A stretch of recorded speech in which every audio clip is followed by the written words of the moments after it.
As lightning. सही है। अब क्या कह रहे हैं, during a thunderstorm strong wind passes through the clouds and charge them by friction. Thunderstorm के दौरान हवाएं जो हैं, तेज़ हवाएं बादलों के बीच में से गुजरती है और उन्हें चार्ज कर देती हैं। सही है।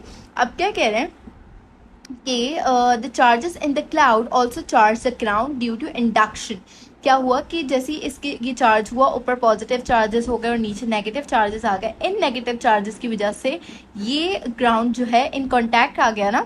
सही है ना, मतलब इसके करीब आ गया, नॉट इन कांटेक्ट। सही है ना। तो ये क्या हो रहा है कि इसके चार्जेस की वजह से इस पे भी चार्जेस आ गए। सही है। अब क्या कह रहे हैं कि ड्यू टू इंडक्शन, इंडक्शन का मतलब क्या आता है, ट्रांसफर विदाउट कॉन्टैक्ट। सही है। अब क्या कह रहे हैं कि strong electric field between cloud and ground ionize the air giving a conducting path to the electrons in the cloud। क्या कह रहे हैं, इस इन बादलों की वजह से और इस ग्राउंड की वजह से इनमें इतनी फोर्स है कि बीच में जितनी भी एयर है ये उसे आयोनाइज कर देंगे और इनको एक वे मिल जाएगा, इन इलेक्ट्रॉन्स को एक पाथ मिल जाएगा जिसके ज़रिए से ये ग्राउंड को टच करने की कोशिश करेंगे। उससे वो जो इलेक्ट्रॉन जिस पाथ से गुजरते हैं वहाँ पे हमें लाइटनिंग नज़र आती है। सही। यहाँ यही लिखा हुआ है कि these electrons travel from the cloud to the ground through the ionised air and lightning is observed. अब हम कुछ स्टैटिक इलेक्ट्रिसिटी के एप्लीकेशंस पे काम करेंगे कि कहाँ कहाँ हमें स्टैटिक इलेक्ट्रिसिटी की वर्किंग नज़र आती है। First thing, electrostatic spray gun. गाड़ियों पे कलर होता है, गाड़ियों पे पेंट होता है, कैसे होता है। सही है ना। अब हम ये पढ़ेंगे, the paint inside the gun is given a negative charge. When the paint particles come out of the gun, they repel each other and shower on the car.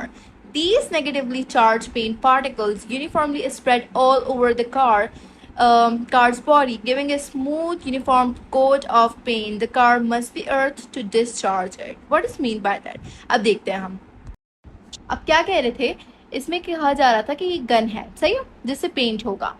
इसकी जो नोजल है वो नेगेटिव चार्जेस कंटेन करती है। यहाँ से paint आया pressure से, जैसे ही हमने बटन ऑन किया, अब पेंट ने यहाँ पे नेगेटिव चार्जेस उठा लिए। सही है। अब जैसे ही वो सारे नेगेटिव एक दूसरे को रिपेल करेंगे, पेंट एक दूसरे को रिपेल करेगा तो वो दूर दूर तक कार पे जाएगा और बहुत यूनिफॉर्मली स्प्रेड हो जाएगा। हमें उसकी वजह से हमें एक स्मूथ लेयर नज़र आती है पेंट की कार्स पर। अब इस पैरा के एंड में एक बात लिखी हुई है, the car must be earth to discharge it. मतलब क्यों ज़रूरी है कि कार को जब पेंट हो गई वो कार, उससे डिस्चार्ज किया जाए।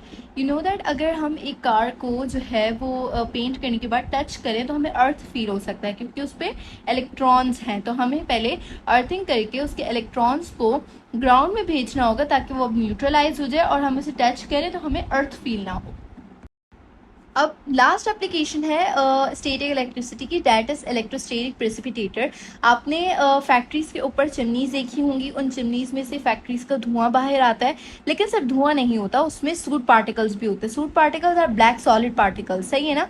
अब वो जो है वो इन्वायरमेंट के लिए बहुत हार्मफुल होते हैं और अगर आपने देखा हो कि फैक्ट्रीज की दीवारें बाहर से जो है वो ब्लैक हो जाती हैं, वो इसकी वजह से होती हैं। तो हमें इसको प्रिवेंट करने के लिए हम चिमनीज में एक वायर गॉज लगाते हैं। सही है। अब वो वायर गॉज नेगेटिव चार्ज होती है, जब सूट पार्टिकल इसमें से गुजरेगा वो नेगेटिव चार्ज हो जाएगा और फिर कुछ ऊपर जाके ये दो मेटल प्लेट्स लगी हुई हैं, जैसे यहाँ पर आएगा सूट पार्टिकल जो है वो यहाँ पे अट्रैक्ट हो जाएगा। सही है। अब क्या होगा कि फैक्ट्री से सिर्फ जो है वो धुआं बाहर आएगा और सूट पार्टिकल नहीं होगा उसमें। सही है ना। सूट फ्री स्मोक होगा। सही है। अच्छा, यहाँ पे यही लिखा हुआ है, a wire gauze is used inside the chimneys to give soot particles a negative charge. सही है। When these soot particles pass near the positive metal plates they are attracted towards them and deposit on them. This results in the precipitation of soot from smoke. यहाँ पे हमारी static electricity की theory बिल्कुल complete हो गई है। अब इंशाल्लाह in the next video I will talk about MCQs and theory based questions of this chapter. अल्लाह हाफिज़।